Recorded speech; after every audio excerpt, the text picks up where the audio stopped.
So we've gone through the seasons. There have been plenty of good and talented young quarterbacks. There have also been some garbage young quarterbacks. I'm looking at you, Mitchell Trubisky.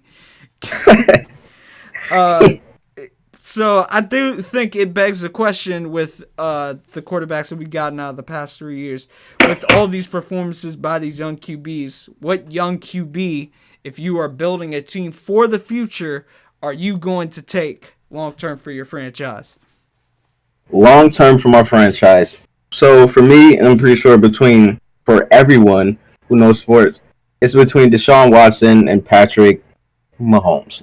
Is that common knowledge? Yes, yes. I think Okay. if you're, I mean, for a while people said Carson Wentz, but I told you when he was having that MVP season, he's playing great. All right, but Yeah. I'm definitely taking Deshaun over him, and I think that's been supported with his past play. So I definitely think if you pick anybody else other than those two, I think you're reaching a little bit. Yeah, for sure. A lot of people are gonna say Patrick Mahomes, but I'm gonna go with, and I wasn't too high on Deshaun Watson, but I'm gonna Wow, go with Deshaun Watson. that's crazy. Cause I've been watching them. you I've been used watching to them tear hate us on up. him. You used to hate on him, saying that. I remember this offseason you saying Baker Mayfield was gonna be better than him. My Yep, goodness. I So was wrong. this I was this wrong. is this is a I was wrong. revolution. You finally have seen the light, the Deshaun Watson light that I've been seeing for years now. Yeah, I was wrong. I will admit. I'm gonna go with Deshaun Watson, but the thing is, I would trust the Chiefs more so. Um, Support Patrick Mahomes with offensive line, weapons at wide receiver, and running back. I mean, their defense isn't great, so I guess they both got that in common. Both of their defense aren't too great. The Texans might be one of the worst defenses in the league, honestly. I I guess think his sacks has slowed down. Sacks has slowed down compared to last season. He sacked 21 times in 7 games. Last season, he finished the season with that's still almost 60 terrible. something sacks. Let me just Yeah, for interject. sure. That's still garbage. Yeah, it's still terrible, but I mean, it's not as bad as it was last year. As long as they keep adding O line pieces, I guess he can be a really special talent inside this league. He's completing almost 70% of his passes, almost 2,000 yards, 13 touchdowns, 5 picks, 8 yards per attempt, and 75.8 QBR. That's pretty good. Um, but yeah, he's doing amazing. Patrick Mahomes. The thing is with Patrick Mahomes, he has a lot of weapons, and he has Andy Reid, one of the best offensive minds the game has ever seen. Absolutely. So Deshaun, the chips aren't in Deshaun's favor. So, but I'm gonna go with Deshaun. I've been watching him tear my Florida State Seminoles up for years. I finally have to bow down. Patrick Mahomes. It's hard to Thank you. argue against Patrick Mahomes. 15 touchdowns, 1 interception so far. If he didn't get hurt, probably on pace to win back-to-back MVP. Probably still is. Um, Probably gonna hit 5,000 yards, even though he's hurt. I don't know. Then all got Tyreek Hill, Samuel Kelsey, a decent run game. Deshaun, this really is hard to say Deshaun because he has nothing in his favor. I mean, but he has DeAndre Hopkins and a few other good wide receivers. The O line is not in his favor. Rush game, uh, defense, even special teams, even coaching. Like it is really not in his favor. I But I will feel say like if the you run add the right game pieces, it's decent. It's not great. Carlos Hyde has had an above average season, but yeah, it's not elite.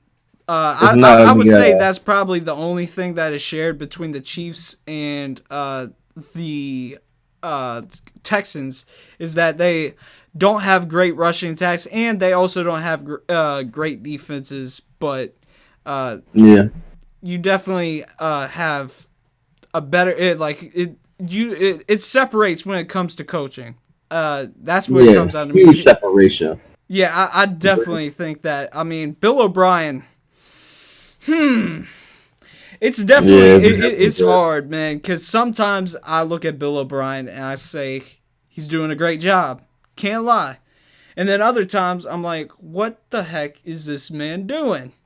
I mean, he'll take the ball out of Deshaun's hands, and I won't understand it. And then sometimes he'll allow Antonio Cremel, I think is the name of the defensive coordinator. I know his last name is Cremel.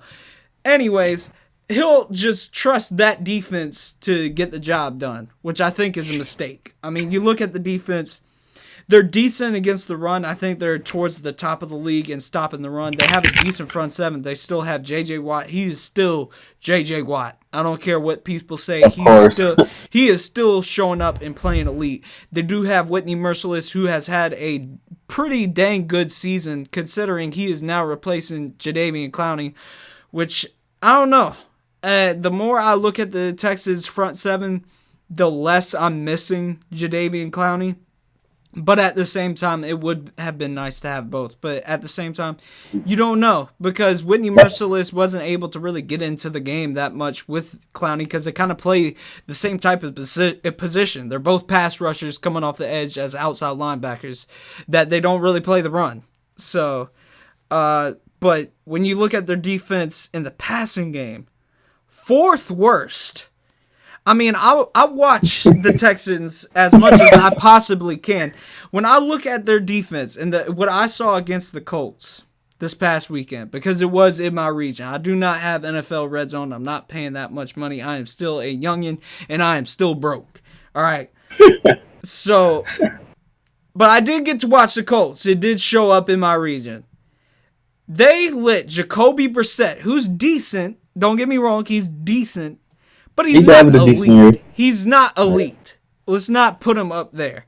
He threw a party against the Texans. He threw for, I think, over 350 yards at least. I don't have the stats right in front of me, but he threw a party. I mean, T.Y. Hilton, we still, as a Texas team, have no idea how to stop T.Y. Hilton. Every single game that the Colts play against the Texans, T.Y. goes crazy. And now, on top of that, they let Eric Ebron go for, I don't know how many yards, but I can count multiple times that they just left Eric Ebron wide open, streaking down the field. I mean, it was ridiculous. It really was ridiculous. And so they definitely need to improve their secondary. It's hard to say which they need to improve more, their secondary or their offensive line. They still got Jonathan Joseph, who is an old man who comes from very old. Yes, and he comes from, let me put it out there, the worst university in the country, that is South Carolina. I'm definitely biased against them. Got to be. All right, that's just how I was raised. All right. So they still got him, and he's still one of their main corners. I mean, Justin Reed is out there at safety, who is a talented safety. He's just like, what y'all want me to do? How am I supposed to stop everybody? I mean, It is ridiculous. They did just get Gary Conley, who, he's been up and down for the Raiders. It could be an improvement, but it could also be a huge mistake because they gave a third-round pick for him. That's a lot. I mean, I definitely think that the Chiefs have surrounded Patrick Mahomes better, but that does not mean that Patrick Mahomes is definitely better. I think if you put Deshaun Watson with Andy Reid, and those weapons, he does the exact same thing. I think so too. I mean, and I love the analogy that Skip Bayless gave on Undisputed. It's like the Mike D'Antoni offense. Really, any quarterback can be entered into that offense and succeed the same way that any point guard can be entered into Mike D'Antoni's system and can put up MVP type numbers. I mean, it is wide open. It is a wide open offense, is what I'm trying to say. I mean, you look at it. Tyreek Hill, he's the fastest receiver in the league. He might not be the best, but he is the fastest. He is a dangerous weapon whenever he steps on the field. He has Sammy Watkins, who is a decent receiver. Was he worth a fourth pick. I think it was the fourth pick in the draft. No, he has not lived up to that expectations. But also, he has been hurt a lot of these years. But he can put up significant numbers when given opportunities. He just got McCall Hardman, which is just a hair of a step slower than Tyreek Hill. I mean, he is a burner. That's true. I mean, that's true. Dude has when his offensive line is healthy, which it is not right now, but when it is healthy, he has one of the better offensive lines in the game. And so with all that compounded, he is in the perfect situation. He got put in the perfect situation. Deshaun Watson has been behind a terrible offensive line for his entire career. It's better this year because they did go out. They got Laramie Tunsil, which I do have to give the front office credit for doing that. But at the same time, you got to get more pieces. Titus Howard has also been a good pickup. They got him through the draft, first round pick. But it still needs work. 21 sacks is not acceptable. It's not acceptable. He was pressured the entire time against the Colts. And one of those picks that he threw 2 picks against the Colts. And one of those was due to the pressure. He had to throw off his back foot. The ball sailed. It went over his head. Desir goes and picks it off. It was almost an easy pick. And so you do have to say Deshaun has to have better mechanics in that situation. But it is hard to when you are being pressured.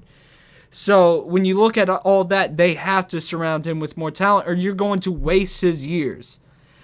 I mean, that's what I have to give the Chiefs credit for. They have surrounded him perfectly. And the Texans are working towards that, but it is still a work in progress. And so I will always take Deshaun Watson. He has the intangibles. He has the stats. He has everything you could wish for. And also, we're forgetting that this man just went up the road to Kansas City and beat him head to head. I mean, he threw 2 picks, but also Patrick Mahomes turned the ball over twice too. He threw a pick and had a game-sealing strip sack. So, yeah, I mean, whenever you could go on the road and beat a team like the Chiefs like that, I think that's perfect. I mean, the dude played almost a near perfect and masterful game just from the standpoint of he was able to play keep away, which is exactly what you have to do against the Chiefs. It's exactly what you have to do. You have to keep it out of that explosive offense's hands. So, to me, he played great, and so I'm definitely taking Deshaun Watson for my future. I've been saying this since his rookie year. I mean, I am too. I'm glad you seen the light because I tried to tell you this off season. it's been some time. I finally seen it. Yeah, I mean, you said Baker Mayfield. Baker Mayfield. I mean, that's an atrocity. I don't know if we have time to talk about it, but we'll talk about it soon enough because man, this man. Hold on, let me throw in this stat real quick. Baker Mayfield. I saw the stat. I don't remember where I saw it, but he has the most picks out of any Browns QB in, I think, the last 25 years. Just thought I'd throw that. That can't be possible. Come on now. You can't, that cannot be possible because the Browns have had so many terrible QBs in the past few years. How is crazy? I knew it was bad, but I didn't know it was that bad. I knew that he has thrown more picks than touchdowns this year. I do know that. But I didn't think it was that bad. I mean, jeez. Yep. I mean, you got. I just don't know. I thought you were wrong about picking Baker Mayfield this offseason, but at the same time, I did think Baker Mayfield is an elite talent and he will be an elite quarterback. But I don't know. The way he's just looked this offseason, or this season, I didn't mean to say offseason, this season. I mean, you would think that he would be better with those weapons. I mean, wouldn't you? You would think so. I mean, he has probably the best receiving core. Probably you go hand in hand with the Chiefs. But I'm going with the Browns because they're tight. I mean, I'm going with the Browns, but him just playing this bad is really sad and disappointing. I feel bad for that fan base. Like, I really do. Oh, Odell's wide open on every play. His accuracy is terrible this year. I don't know what happened. Odell and Jarvis. That's all you gotta say, really. I Yeah. mean, you could. I do think that you do have to blame Freddie Kitchens, the coach slash offensive coordinator slash shouldn't have the job because he literally has never been a coach in the NFL or a head coach for that matter. So just wanted to put that out there. But I mean, you can. I mean, his mechanics. This dude literally throws off his back foot, it seems like, every single throw. And I just don't understand it. I really don't. I don't understand where his mechanics are going. We praised him year after year at Oklahoma and even last year in his rookie year for his mechanics and his accuracy. His accuracy is way down. His mechanics have gone down the crapper. It confounds all knowledge. I don't understand it. I don't understand at all. At this point, Eli Manning will probably be a better QB at this point in time than Baker. Like it's really like it's that sad. Don't It's that give sad. people ideas because I do not think Eli needs to be given another start job. Give Eli a job, man. You know the NFL, they love Eli. They want to give him a job. Do not give him that job. That would be the worst mistake you could make. But I can see the Browns doing something like that because they're the Browns. But before we end off this topic, I do want to mention also we do recognize that Deshaun has had a pretty good receiving core when you look at it on paper, but you do have to take into account for his years, they've always had some type of injury. I mean, DeAndre Hopkins has really been the only mainstay in their wide receiver core. Will Fuller, we recognize his talent, but he has been hurt the past his first 2 years. Thank God he's still healthy right now. At least I haven't heard of him being nicked up or anything. And then Kiki QT, he's been in and out of the lineup. He's not the greatest receiver, but I mean he's formidable. But he's been in and out of the lineup the past 2 years. They just got Kenny Stills with that Laramie Tunsil trade, and he's pretty good. This is pretty good. But until a couple games ago, he was hurt too. He was out. So we do have to keep that in mind. And with that being said, I think we are both in agreement, and I definitely think if you have any other QB other than Patrick Mahomes and Deshaun Watson as your QB of the future, you are wrong. And so if you like content like this, click the like button, hit the subscribe button if you are new. And if you want more content like this, click the notification bell so you never miss an upload or a stream of this type of content. All right.